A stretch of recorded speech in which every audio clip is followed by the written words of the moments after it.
Hello students, I Dipendra welcome you all to magnet brains. सिंगेज books है जो आपकी IIT JEE mains और advance की तैयारी करवाई जा रही है मैथमेटिक्स सब्जेक्ट की। इसमें अभी हम कोऑर्डिनेट ज्योमेट्री बुक कर रहे हैं, इसके बाद calculus, algebra, vectors in 3D and trigonometry, ये सारी बुक्स एक एक करके हम निपटाएंगे और हर एक चीज़ बहुत डिटेल में पढ़ेंगे, जहाँ पे आपको हर एक कंसेप्ट को थरली बहुत ही कॉम्प्रहेंसिवली पढ़ाया जाएगा। और उसी के साथ साथ बेशक कई सारे इलस्ट्रेशन, एग्जाम्पल और न्यूमेरिकल्स और इसकी एक्सरसाइजेस पर बेस्ड क्वेश्चन जो कि एग्जैक्टली हम कर रहे हैं अभी करवाए जाएंगे। और बिल्कुल हर चैप्टर के एंड में आपको जेईई आर्काइव यानी जेईई एडवांस में आए हुए प्रीवियस ईयर्स क्वेश्चंस भी दिए गए हैं, हम वो भी करेंगे। इस तरीके से हम इस बुक को एक अच्छे लेवल पर एक अच्छे तरीके से डेवलप करेंगे और सीखेंगे जेईई मेंस और जेईई एडवांस की तैयारी के लिए हर एक ज़रूरी चीज़ जो आपको पता होनी चाहिए। विद दैट स्टूडेंट्स, सबसे खास और सबसे ज़रूरी बात, ये सारे लेक्चर्स हम आपके लिए बना रहे हैं एब्सोल्युटली फ्री ऑफ कॉस्ट, यानी हमारा पूरा कोर्स, पूरा प्रोग्राम, पूरा पैकेज आपके लिए रहने वाला है बिल्कुल ज़ीरो कॉस्ट पर। कोई सब्सक्रिप्शन बेस्ड हमारा मॉडल नहीं है, कोई हिडन कॉस्ट नहीं है। ऐसा नहीं है कि कोई ट्रायल वर्जन खत्म हो के फिर वो पेड वर्जन शुरू होगा। पूरा कोर्स आपके लिए मिलता है absolutely free of cost. Kindergarten से 12th स्टैंडर्ड तक अलग अलग बोर्ड्स और अलग अलग मीडियम्स और कई सारे competitive exams. With that students, coordinate geometry में हम स्ट्रेट लाइंस जो आपका चैप्टर 2 है इसकी एक्सरसाइजेस सॉल्व कर रहे हैं और आज हम और कई सारे क्वेश्चंस करेंगे और अलग अलग वैरायटी ऑफ क्वेश्चंस का एक्सपोजर लेकर हम देखेंगे कि किस किस तरह के, किस किस कैटेगरी के क्वेश्चंस आते हैं जिन्हें आपको अटेम्प्ट या कर लेना चाहिए या पता होना चाहिए, उनकी अप्रोचेस क्लियर होनी चाहिए, ताकि हर एक कंसेप्ट का पर्सपेक्टिव आपको बिल्ड हो सके कि इसे ऐसे भी सोचा जा सकता है, ताकि फाइनली किसी भी कैटेगरी का, चाहे जेईई मेंस या आईआईटी जेईई एडवांस में क्वेश्चंस आए, आप आराम से मैथमेटिक्स सब्जेक्ट में एक्सेल कर पाएं। इसी मोटिव के साथ आज का लेक्चर शुरू करेंगे स्टूडेंट्स और देखेंगे आज हमारे पास क्या है। आई होप आपको बड़ा आसान सा, स्ट्रेट फॉरवर्ड सा, क्लियर सा नोशन लग रहा होगा, दिख रहा होगा। आज हम करेंगे मैट्रिक्स मैच टाइप क्वेश्चन। बड़ा ही सिंपल सा, अच्छा सा, सुलझा हुआ सा क्वेश्चन है ये। मैट्रिक्स मैच टाइप क्वेश्चन है, लगने को या कहने को वो एक क्वेश्चन है, बट उसमें एक्चुअली 4 क्वेश्चंस हैं। तो 4 क्वेश्चंस टेक्निकली आप सॉल्व करने वाले हो और सोच के देखो जरा स्टूडेंट्स, कितनी आसानी से आप चीज़ें वर्कआउट कर लोगे अगर आपने चीज़ें अच्छे से पढ़ रखी हैं तो मैं ट्राई करता हूँ क्वेश्चन नंबर 1 यानी इसका ए पार्ट। उसमें क्या लिखा हुआ है? If lines 3x + y - 4 = 0, x - 2y - 6 = 0 and lambda x + 4y + lambda square = 0 are concurrent. They are concurrent. Then the value of lambda is, sir question खत्म हो गया। याद आ रहा है कॉन्करेंट होते हैं तो क्या होता है सर? अगर 2 लाइंस या रादर 3 लाइंस कॉन्करेंट, 2 लाइंस तो कॉन्करेंट हो सकती हैं अगर वो इंटरसेक्ट करें तो, बट अगर 3 लाइंस कॉन्करेंट हैं तो क्लियरली वो किसी एक पॉइंट से पास होती हैं। अब दो तरीके कैसे इस क्वेश्चन को सॉल्व करने के, बहुत ध्यान से सुना, बहुत काम की बात बोलने वालों, याद रखिएगा। या तो क्या करो सर, या तो इससे और इसे सॉल्व कर लो और जो x और y की वैल्यू आएगी वो होगा इसका पॉइंट ऑफ इंटरसेक्शन, वो इससे भी सेटिस्फाई करेगा और इसमें रख दो, वहां से लैम्डा की वैल्यू आ जाएगी। या फिर आपको याद आ रहा है डिटर्मिनेंट्स कितना आसान, कितना इंटरेस्टिंग, कितना मजेदार चैप्टर है। वहां पर अगर आप डिटर्मिनेंट का कंसेप्ट यूज करें तो आपको कुछ ज्यादा सोचने की जरूरत नहीं है ना, इन्हें सॉल्व करके फिर निकाल के इसमें रख के फिर लैम्डा निकालो। बिल्कुल वो भी आसान टास्क है और वो भी कन्वेंशनली बिल्कुल सही है, लेकिन मैं कह रहा हूं डिटर्मिनेंट कितनी बेहतरीन सी अप्रोच है कि सर आप यहाँ पे कोफिशिएंट और कांस्टेंट्स का डिटर्मिनेंट लीजिए, तीनों इक्वेशंस का, और उसे 0 के इक्वल रख दीजिए। वो भी 3 स्ट्रेट लाइंस के कॉन्करेंट होने की कंडीशन है। याद आ रहा है ये कंसेप्ट? तो सर यही अप्लाई करेंगे। और अगर इसे अप्लाई करना चाहा तो सुनिएगा ध्यान से। पहले कोफिशिएंट्स क्या है? 3, 1 और -4। तो पहले तो क्या मिल रहा है सर? हम ए वाला आपका ट्राई कर रहे हैं, तो 3, 1 एंड -4। आई होप इस बात से कोई तकलीफ नहीं है। उसके बाद क्या दिख रहा है सर? उसके बाद अगर देखें तो दिख रहा है 1, -2 और -6। उसके बाद क्या दिख रहा है? 1, -2 और -6। और आगे क्या दिख रहा है सर? और अगर आप आगे देखें लैम्डा 4 और लैम्डा स्क्वायर। बिल्कुल सर, तो ये रहा लैम्डा 4 एंड लैम्डा स्क्वायर, और ये जो आपका डिटर्मिनेंट है ये क्या होना चाहिए? 0। किसी भी स्टूडेंट को कोई डाउट, किसी भी स्टूडेंट को कोई परेशानी? चलिए भाई आगे क्या करेंगे सर? सॉल्व कर लेते हैं और क्या।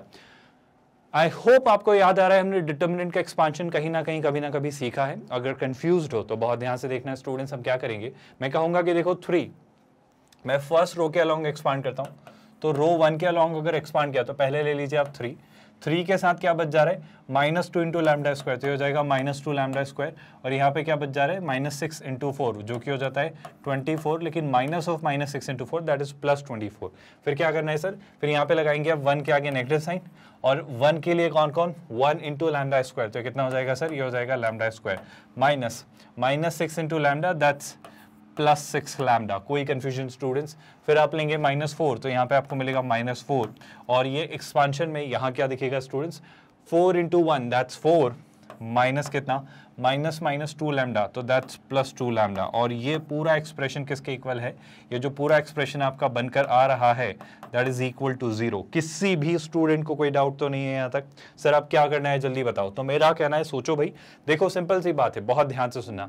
सर जब -2 लैम्डा स्क्वायर से 3 को मल्टीप्लाई किया तो -6 लैम्डा स्क्वायर, और ये रहा माइनस लैम्डा स्क्वायर, तो -6 - 1 दैट्स -7 लैम्डा स्क्वायर, तो आप यहाँ लिखोगे -7 लैम्डा स्क्वायर। और क्या करेंगे सर, ध्यान से देखते जाओ, एक छोटा सा काम और कर लेते हैं सर, देखो लैम्डा वाली टर्म्स लिख लें क्या, बिल्कुल लिख लो। तो ये हो जाता है -6 लैम्डा, और ये हो जाता है -8 लैम्डा, तो -8 - 6 ये कितना हो जाएगा भाई, -14 लैम्डा। किसी भी स्टूडेंट को कोई तकलीफ, अब क्या करना है सर, आई होप आपको अब चीजें बड़ी सिंपल सी दिख रही हैं। कैसे सर, देखो आप, ये हो जा रहा है 3 इंटू 24, और ये हो जा रहा है -4 इंटू 4, तो ये हो जा रहा है बेसिकली 16, और 24 का ट्रिपल कितना होता है, 72, बिल्कुल सही। तो 72 में से आप 16 सब्ट्रैक्ट कर लो, आपको बात समझ आ रही है, आई रिपीट माई स्टेटमेंट, ये रहा आपका 72 और ये रहा 16। 72 में से 6 सब्ट्रैक्ट किया, तो 72 में से अगर 6 सब्ट्रैक्ट किया तो 66, 66 में से 10 सब्ट्रैक्ट किया तो 56, तो ये कितना आ जा रहा है सर, ये आता है +56 is equal to 0। I think ये क्वाड्रेटिक बन रहा है। सर कुछ कर सकते हो कि अदर, मेरा कहना है कुछ तो दिमाग में आना चाहिए, क्या मैं 7 कॉमन ले सकता हूँ पूरी इक्वेशन में से, ध्यान से देखो सर, 7 जैसे ही आपने कॉमन लेना चाहिए, और अदर -7 अगर मैं कॉमन लेता हूँ तो इक्वेशन कैसे दिखाई देगी, बात समझना। सर -7 कॉमन लिया आपने, तो ये हो जाएगा लैम्डा स्क्वायर, यहाँ पे क्या दिखेगा, लैम्डा स्क्वायर, और फिर -7 कॉमन लिया तो ये हो जाएगा +2 लैम्डा, और -7 आपने कॉमन लिया है तो ये हो जाएगा -8। किसी भी स्टूडेंट को कोई दिक्कत? सर अगर आपको सॉल्व करना है तो आप क्या करेंगे, मेरा कहना है कि स्प्लिटिंग द मिडिल टर्म काम कर जाएगी, +4 लैम्डा -2 लैम्डा, बिल्कुल सही सर। तो आप इसे क्या लिख सकते हो, आप लिख सकते हो lambda square +4 lambda -2 lambda -8 is equal to 0। यहाँ से जैसे ही आप लैम्डा कॉमन लोगे तो ये बचेगा लैम्डा +4, यहाँ पे लैम्डा +4 बनाने के लिए -2 कॉमन लेंगे तो हो जाएगा लैम्डा -2। तो लैम्डा की जो दो वैल्यूज मुझे दिखेंगी वो कौन होंगी, 2 एंड -4। लैम्डा की कितनी वैल्यूज मिलेंगी, 2, जो कि क्या होंगी 2 एंड -4। तो क्या बोलेंगे भाई, then the values of lambda is और लैम्डा आर, लैम्डा की जो दो वैल्यूज मिलेंगी वो कौन कौन सी मिलेंगी सर, क्लियरली हमें दो वैल्यूज मिलेंगी 2 एंड -4। यानी आप इस ए ऑप्शन के लिए कौन कौन से ऑप्शन मार्क करेंगे, पी और एस। तो ए के लिए क्या क्या आ जाएगा स्टूडेंट्स, पी एंड एस। मैं यही आपसे कहना चाह रहा हूं कि यहाँ पर ऐसा कुछ नहीं है कि एक इधर लेफ्ट हैंड साइड वाले कॉलम से राइट हैंड साइड का एक ही कॉलम का कोई एलिमेंट एसोसिएट हो, ऐसा जरूरी नहीं है। यहाँ पर आपको इस तरीके से कुछ भी रिलेशन दिख सकता है, 1 to many, many to 1, 1 1, कैसा भी, many to many, किसी भी तरह का। आई होप आप ये बात याद रखोगे। तो ए के लिए हमने निकाले पी और एस, है ना। अब सर बी को ट्राई कर लेते हैं, बी में क्या कह रहा है वो सुनिएगा। आई होप ए वाला स्टेटमेंट कोई कंफ्यूजन नहीं है। जब बी की मैं बात करता हूं, पहले मुझे ए में बता दो, किसी भी स्टूडेंट को कोई डाउट है तो, अगर नहीं है तो हम आगे बढ़ें। क्या सर बी में क्या लिख रहा है, if the points lambda +1, 1, 2 lambda +1, 3 and 2 lambda +2, 2 lambda are collinear. याद करिए स्टूडेंट्स, अगर तीन पॉइंट्स, बेसिकली 3 पॉइंट्स कोलिनियर हैं, मतलब सर फिर वही बात, अगर 3 पॉइंट्स कोलिनियर हैं मतलब इन 3 पॉइंट से बनने वाले ट्रायंगल का एरिया 0 होगा, क्योंकि ये कोलिनियर है तो कोई ट्रायंगल नहीं बन रहा है। तो क्या बी स्टेटमेंट या बी क्वेश्चन सॉल्व करना आसान है? आपको रियलाइज हो रहा है चीजें बहुत टफ नहीं है अगर आपको सारे कंसेप्ट्स पता है, अगर आपने हर बेसिक्स को अच्छे से पढ़ा है तो बहुत ईजी है ये एग्जामिनेशन। तो देखो भाई क्या लिखा हुआ है, सर कोलिनियर बोला ना, तो पहला पॉइंट तो हो जाएगा लैम्डा +1, 1। पहले कॉलम में मैं 1 1 1 लिख लेता हूं, आप चाहते तो इसे फर्स्ट रो में भी लिख लेते, कोई दिक्कत नहीं थी। दूसरा पॉइंट क्या है सर, दूसरा पॉइंट है 2 लैम्डा +1 और 3, तो ये हो जाएगा 2 lambda +1, I am really sorry, 2 lambda +1 और यहाँ के लिए क्या लिख लेंगे 3। और क्या बच रहा है सर, 2 लैम्डा +2 और 2 लैम्डा, तो यहाँ पे मैं लिख लूंगा 2 लैम्डा +2 और ये हो जाएगा 2 लैम्डा। आई थिंक यही है, एक बार चेक कर लेते हैं, 2 लैम्डा +2, 2 लैम्डा, बिल्कुल सही। और इस ट्रायंगल का एरिया भी क्या होना चाहिए सर 0। आप चाहते तो इसे स्टेप मेथड से भी कर सकते थे, उसमें भी कोई दिक्कत नहीं थी। याद है ना, पॉलीगन का एरिया निकालने के लिए हमने जो फर्स्ट चैप्टर में कोऑर्डिनेट ज्योमेट्री या कोऑर्डिनेट सिस्टम पढ़ा था, वहां पे हमने किसी भी पॉलीगन का, कैसा भी, रेगुलर इरेगुलर कैसा भी हो, बस अगर आपको उसके सारे वर्टाइसेस के कोऑर्डिनेट्स पता हैं तो आप उस पॉलीगन का एरिया निकाल सकते हैं। बस उसी बात को यहाँ पर अप्लाई करना चाहें तो वैसे भी सोच सकते हैं, बट मैं कह रहा हूँ सर ऐसे ही निकालो फटाफट, ज़्यादा कुछ दूर नहीं जानी है चीज़ें। तो कैसे सॉल्व करेंगे, क्या मैं सीधे पहले थोड़े सिंप्लीफिकेशन कर लूँ, अगर मैं इसे सिंप्लीफाई करना चाहूँ, वैसे आप चाहो तो यहीं से एक्सपांड कर लो, कोई बुराई नहीं है, बट फिर भी अगर मेरे दिमाग में एक थॉट आता है तो मैं ऐसा करता हूँ, सुनिएगा ध्यान से, कि सर मैं रो 2 को अपडेट करता हूँ रो 2 माइनस रो 1 से, और रो 3 को भी अपडेट करता हूँ रो 3 माइनस रो 1 से। किसी भी स्टूडेंट को तकलीफ नहीं होनी चाहिए। रो 1 तो इंटैक्ट है, तो रो 1 में क्या रखा, 1 लैम्डा प्लस 1 और 1, बिल्कुल सही बात सर। अब सुनना ध्यान से, रो 2 में से रो 1 सब्ट्रैक्ट की तो 1 माइनस 1 0 है ना, 2 lambda plus 1 minus lambda plus 1, तो देखो 2 लैम्डा में से लैम्डा तो लैम्डा, और 1 में से 1 गया तो 0, तो ये कितना बच रहा है सर, ये बच रहा है लैम्डा। अच्छा सर यहाँ पे क्या बच रहा है, 3 माइनस 1, तो ये कितना हो जाएगा सर, ये हो जाएगा 2। किसी भी स्टूडेंट को कोई डाउट? अब क्या करना है, रो 3 में से रो 1 सब्ट्रैक्ट करना है, तो 1 माइनस 1 कितना सर, 1 माइनस 1 हो जाता है 0। अब क्या, अब देखो ध्यान से, 2 लैम्डा में से 2 लैम्डा गया कैंसिल, मैंने रो 3 में से रो 2 को सब्ट्रैक्ट किया है, यहाँ पे मैंने रो 1 लिख दिया है। रो 2 इसलिए कर रहा हूँ क्योंकि 2 लैम्डा कैंसिल हो जाएगा, सुन रहे हो क्या? तो सर 2 लैम्डा माइनस 2 लैम्डा कितना 0, और 2 माइनस 1 1, बहुत बढ़िया, बहुत आसान हो रही हैं चीज़ें। और बस ये एक पार्ट थोड़ा बढ़ गया, पर ठीक है चलेगा। कितना हो जा रहा है सर, ये हो जा रहा है 2 lambda minus 3। Did you all understand? और सर हम जानते हैं इस डिटर्मिनेंट की वैल्यू कितनी होगी, 0। किसी भी स्टूडेंट को यहाँ तक कोई परेशानी, किसी भी स्टेप में कोई डाउट? अब मैं कहता हूँ सर आप एक काम करो, आप इसे कॉलम 1 के अलोंग एक्सपांड कर दो, आप इसको कॉलम 1 के अलोंग एक्सपांड कर दो, तो मैं expanding it along the column 1। Column 1 तो बड़ा आसान है सर, आपको सिर्फ एक ही स्टेटमेंट दिख रहा है, एक ही एलिमेंट दिख रहा है 1, और 1 के लिए जो बच रहा है वो कौन है, इसका इससे और इसका इससे प्रोडक्ट लेके डिफरेंस लेना है, बेसिकली उसमें से उसको माइनस करना है। तो 1 को लिखने की जरूरत नहीं है, और इसको जब लिखा तो कितना हो जाता है सर, ये हो जाता है lambda times 2 lambda minus 3 minus 2 into 1 that's 0। I think sir वापस क्वाड्रेटिक बन रही है, तो जरा सिंप्लीफाई करते हैं। देखो 2 lambda into lambda that's 2 lambda square, कोई दिक्कत तो नहीं है ना? फिर क्या सर, प्लस 3 लैम्डा, और ये है माइनस 2 इज इक्वल्स टू 0। अगर मैं वापस splitting the middle term use करूं, या तो वैसा कर लो, या फिर अगर आपको सॉल्व नहीं करना है तो आपको लैम्डा की वैल्यूज दी गई है ना, ये चारों वैल्यूज ट्राई कर लो, जैसा आपको ठीक लगे। चलो सर फटाफट, अगर मैं splitting the middle term he use करता हूँ, क्वाड्रेटिक प्रॉपर सॉल्व करता हूँ, तो माइनस 2 इंटू 2 कितना, माइनस 4। प्रोडक्ट चाहिए माइनस 4, सम चाहिए 3। प्रोडक्ट चाहिए माइनस 4, सम चाहिए 3। कैन आई से सम चाहिए प्लस 3, प्रोडक्ट चाहिए माइनस 4। कैन आई 4 और 1? आई होप आपको दिख रहा है 4 और 1 कैसे सर, ध्यान से देखना, ये कितना लिखा हुआ है, ये लिखा है 2 lambda square plus 4 lambda minus 2 is equals to 0। I hope यही बनाना था, 2 lambda square plus 3 lambda minus 2, बिल्कुल सही। आपको दिख रहा है ना 4 into minus 1 minus 4, 2 into minus 2 minus 4, और 4 minus 1 is 3। Splitting the middle term से क्या आइडिया लग रहा है सर, देखो यहाँ से अगर मैं 2 लैम्डा कॉमन लेता हूँ, अगर यहाँ से मैं 2 लैम्डा कॉमन लेता हूँ तो क्या बचेगा, लैम्डा प्लस 2। चूंकि आपने यहाँ से 2 लैम्डा कॉमन लिया है तो यहाँ से आप क्या कॉमन लेंगे, माइनस 1। किसी भी स्टूडेंट को कहीं पर भी कोई confusion, I repeat my statement, सुनिएगा ध्यान से, जैसे यहाँ से 2 लैम्डा कॉमन लिया, लैम्डा प्लस 2, यहाँ से माइनस 1 कॉमन लेंगे तो वो 2 लैम्डा माइनस 1 दूसरा फैक्टर। तो लैम्डा की क्या क्या वैल्यू सर, एक तो माइनस 2 और एक 1/2, और माइनस 2 और 1/2 मुझे कहाँ दिख रही है? कुछ तो मैंने गड़बड़ किया है, क्या फिर से देख लो स्टूडेंट्स, क्योंकि माइनस 2 और 1/2 के सिग्नेचर में मैंने कुछ गड़बड़ की है। 1/2 हमारा पॉजिटिव आ रहा है, ये माइनस 2 आ रहा है, कहीं पर कोई परेशानी हमने की क्या? एक बार इस वाले पार्ट को देखो स्टूडेंट्स, इसमें कोई परेशानी हो तो ज़रा इसमें देखो, हमारे अकॉर्डिंग तो यही आना चाहिए, इसमें कुछ तो हमने गड़बड़ कर रहे हैं कहीं ना कहीं। मैं एक बार फिर से देख लेता हूँ, बिल्कुल सही, मैं गलत ये कर रहा हूँ स्टूडेंट्स, क्योंकि मैंने पता नहीं क्यों ध्यान नहीं दिया। यहाँ पर जब आप देखोगे स्टूडेंट्स, तो ये जब लैम्डा 3 से मल्टीप्लाई होगा तो माइनस 3 लैम्डा होगा ना, आपको रियलाइज़ हो रहा है? तो सर आप गलत तो कर रहे हो।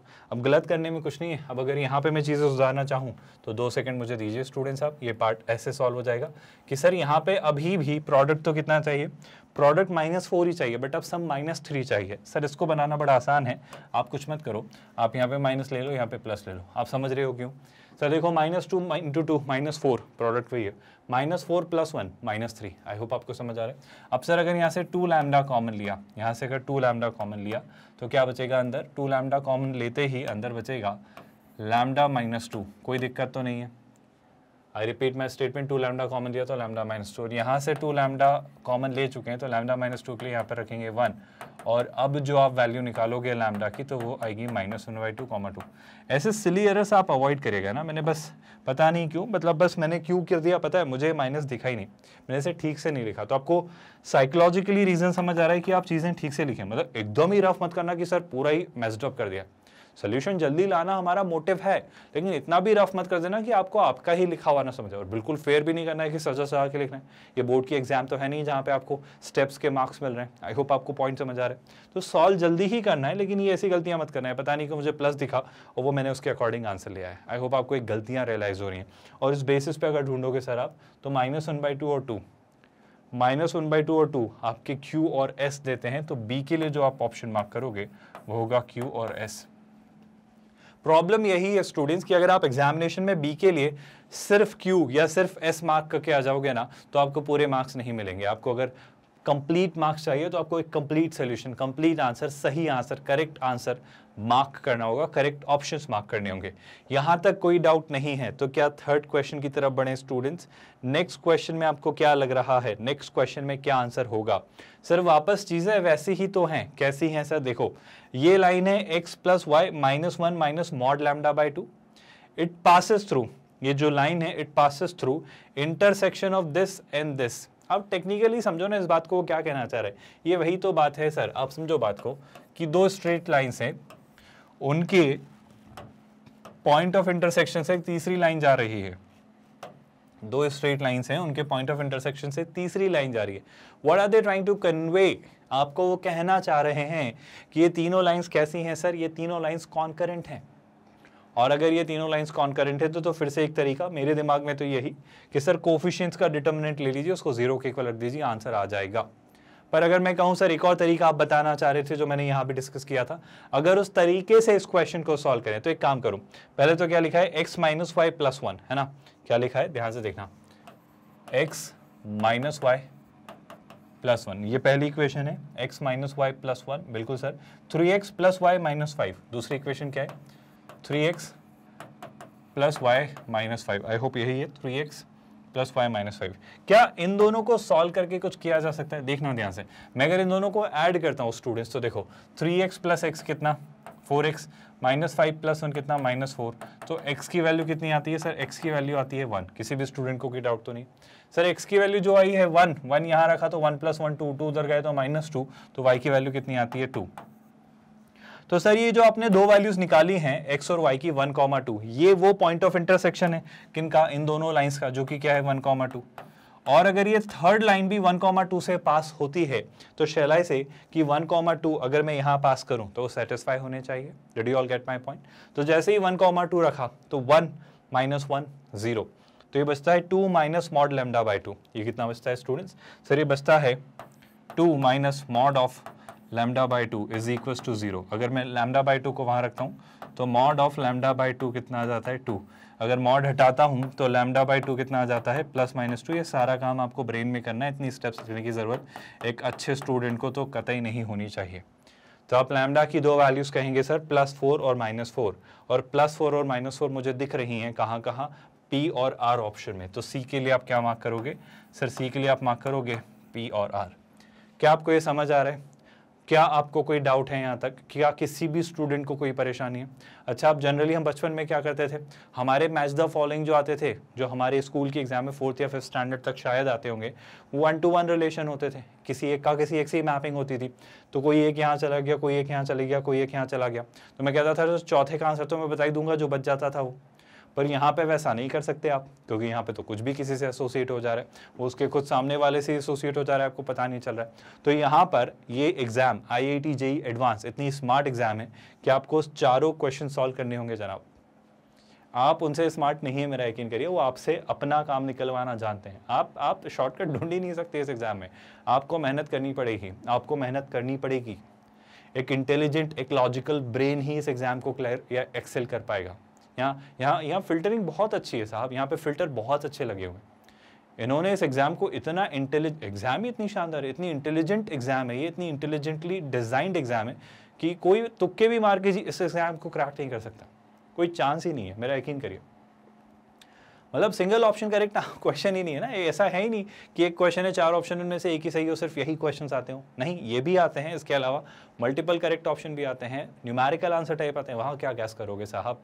उसके बाद मैट्रिक्स मैच टाइप आते हैं, कॉम्प्रहेंशन बेस्ड क्वेश्चंस आते हैं, आप नहीं कर सकते तुक्कों से इस एग्जाम को पास, आपको अच्छे से मेहनत करनी होगी, खूब अच्छे से हर कंसेप्ट को डिटेल में पढ़ना होगा, हर कंसेप्ट पर बहुत सारे क्वेश्चंस प्रैक्टिस करने ही होंगे और कोई तरीका नहीं है। याद रखोगे क्या? अगर याद रखोगे तो क्या अब हम नेक्स्ट क्वेश्चन ट्राई करें? जल्दी से डी वाला पार्ट देख लो स्टूडेंट्स और मुझे बता दो तुम्हें क्या लग रहा है इसका आंसर, तुम्हारे दिमाग में क्या थॉट आ रहा है। सर देखो क्या लिखा है, लाइन जो है y - x - 1 + lambda is equidistant from the points 1, -2 and 3, 4।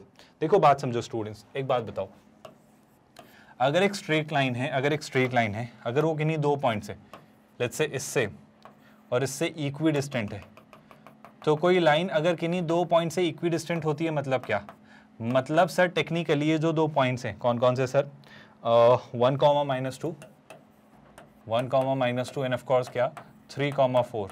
Sir ये दोनों पॉइंट्स का मिड पॉइंट जो होगा वो स्ट्रेट लाइन पर लाई करेगा ना। आप ऐसा क्यों कह रहे हो सर? ये तो मेरे ख्याल से सिंपल सी बात है, तो आप सबको समझ आ रही होगी कि सर ये जो स्ट्रेट लाइन है ये इस पॉइंट से भी उतनी दूर है जितना उससे, तो इन दोनों पॉइंट्स का जो मिड पॉइंट है वो स्ट्रेट लाइन पर लाई करेगा। क्या ये आप सब सोच समझ या विजुअलाइज इमेजिन कर पा रहे हो स्टूडेंट्स? तो मैं क्या कहूंगा सर 3 + 1 4, 4/2 2, 4 - 2 2, 2/2 1। तो टेक्निकली ये क्वेश्चन इतना आसान है कि सर 2, 1 इस इक्वेशन को सेटिस्फाई करेगा। 2, 1 सेटिस्फाई करेगा मतलब ध्यान से देखना, ये है 1 और ये है 2, उसने लिखा है देखो y - x, कंफ्यूज मत हो जाना। तो ये है 2 और ये है 1, सॉरी ये है 2 और ये है 1, तो 1 से 1 कैंसिल, तो बचा -2 + लैम्डा, -2 + लैम्डा। आई होप आपको समझ आ रहा है, मैं फिर से कह देता हूँ, x है 2 y है 1, x है 2 y है 1, तो 1 से 1 कैंसिल, -2 + लैम्डा। आई थिंक अब मुझे कुछ कहने की जरूरत नहीं है, आपको समझ आ चुका है। -2 + लैम्डा अगर 0 के इक्वल है तो लैम्डा किसके इक्वल होगा सर? 2 के। और अगर लैम्डा होगा आपका 2 के इक्वल, मतलब आप डी वाले के लिए कौन सा ऑप्शन मार्क करेंगे? आप डी के लिए मार्क करेंगे सर एस।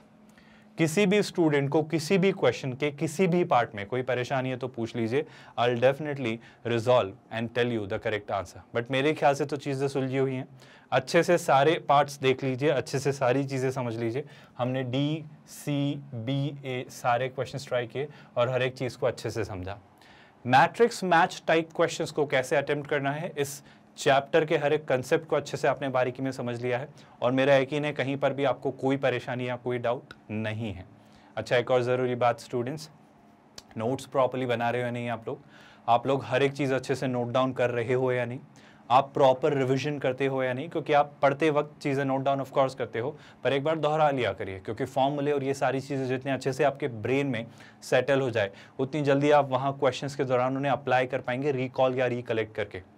और फिर भी इन्हें याद रखने का, इन्हें समझ के भूलने नहीं करने का, मतलब नहीं भूलने का एक सबसे अच्छा तरीका होगा मेरे अकॉर्डिंग क्वेश्चंस की प्रैक्टिस करना, ज़्यादा से ज़्यादा न्यूमेरिकल्स प्रैक्टिस करना। कुछ स्टूडेंट्स कमेंट में लिखते हैं कि सर क्या हमें भी सिंगेज की बुक खरीदनी चाहिए? I personally don't recommend that. हम जो कर रहे हैं वो वैसे तो सफिशेंट है, पर अगर आपके पास वक्त बचता है, अगर आपके पास टाइम बचता है और आपको फील होता है कि नहीं मेरे पास टाइम है, तो कोई भी रेलेवेंट, कोई भी स्ट्रॉन्ग सा अच्छा सा मटेरियल आप रेफ़र कर सकते हो। आप कैसा भी, मतलब कोई भी IIT JEE मेंस और एडवांस लेवल का मटेरियल, वो चाहे किसी इंस्टीट्यूट का हो, that is totally up to you, या फिर चाहे कोई अच्छी बुक का हो, कोई भी अच्छी बुक। सिंगेज के अलावा भी काफ़ी सारी अच्छी बुक्स आती हैं, पर आप पहले ये डिसाइड कर लेना कि वो बुक आपके लेवल की है या नहीं। मतलब आपने एकदम से बहुत बड़ी और हेवी सी बुक ले ली और आप नहीं कर पा रहे हैं तो फिर गड़बड़ है। और क्या कर लेना है सर? आई होप यहाँ तक तो बातें समझ आ रही हैं। और ये कर लेना है स्टूडेंट्स कि भूलिएगा मत कि हमारा प्लेटफॉर्म पूरे तरीके से free of cost quality online education आपको दे रहा है, मतलब आपको कुछ चार्ज नहीं कर रहे हैं, कोई हिडन कॉस्ट नहीं है, कोई सब्सक्रिप्शन बेस्ड मॉडल नहीं है, कोई ट्रायल वर्जन या पेड वर्जन नहीं है। आपको हम पूरी सिंगेज बुक जो आपको IIT JEE मेंस और एडवांस की मैथमेटिक्स सब्जेक्ट की तैयारी करवाएगी, पूरे तरीके से फ्री ऑफ कॉस्ट पूरी तैयारी करवाएगी। बिल्कुल निश्चिंत होकर तैयारी करिए, अच्छे से नोट्स बनाओ, रिवाइज करो और क्वेश्चंस की प्रैक्टिस करो। कोई भी relevant material totally up to you, अगर आपके पास वक्त है और आप प्रैक्टिस करना चाहते हैं तो ज़रूर करिए। जब भी कोई भी चैप्टर हम कर ले रहे हैं तो उस टॉपिक से रिलेटेड एक्सरसाइजेस आप ज़रूर करिए, जहाँ से भी जैसा भी आप करना चाहें। वेल एनीवे हम असाइनमेंट क्वेश्चंस भी आपको देते हैं आपकी प्रैक्टिस के लिए, तो वो भी मेरे ख्याल से पर्याप्त है, सफिशिएंट है, बट फिर भी आप चाहें तो ज़रूर आप कर सकते हैं। क्या सारी बातें आपको याद रहेंगी? अच्छा, इसके साथ साथ स्टूडेंट्स हमारे नोट्स, हमारे पीडीएफ्स, ई बुक्स के लिए आप हमारी टीम से कांटेक्ट कर सकते हैं। गेट नोट्स आपको डिस्क्रिप्शन में एक लिंक दिखाई देगा, जहां क्लिक करके आप नोट्स के लिए भी टीम से कोऑर्डिनेट कर सकते हैं। और क्या सर, और एक और बहुत ज़रूरी बात स्टूडेंट्स भूलिएगा मत कि अगर इन वीडियो से आप काफ़ी कुछ सीख रहे हो, आपकी अगर इनसे मदद हो रही है, आप IIT JEE मेंस और एडवांस की मैथमेटिक्स सब्जेक्ट की तैयारी अच्छे से कर पा रहे हैं, तो बेशक इन्हें लाइक करिएगा। मैं चाहता हूं कि आप इन्हें ज़्यादा से ज़्यादा स्टूडेंट्स से शेयर करें, क्योंकि ये एक free of cost quality online education platform कई सारे स्टूडेंट्स को बेनिफिट कर सकता है, और हम चाहेंगे कि आप इसे ज़्यादा से ज़्यादा स्टूडेंट्स तक पहुंचाएं ताकि वो भी इससे अवेल कर पाएँ, इससे बेनिफिट हो पाएँ।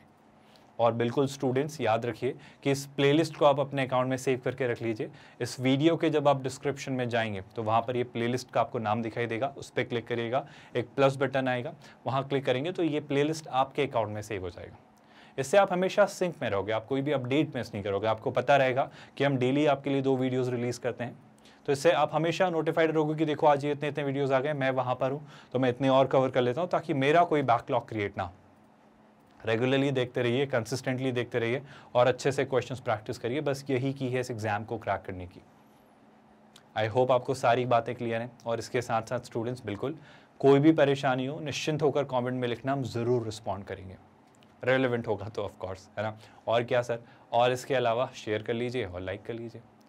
विद दैट स्टूडेंट्स, अब मिलेंगे हम नेक्स्ट लेक्चर में और कई सारे क्वेश्चंस के साथ, और फिर आने वाले हैं JEE एडवांस में आए हुए प्रीवियस ईयर्स के क्वेश्चंस इसी चैप्टर पर बेस्ड। तो मिलते हैं नेक्स्ट लेक्चर में, तब तक अपना ख्याल रखिए। Thank you so much students.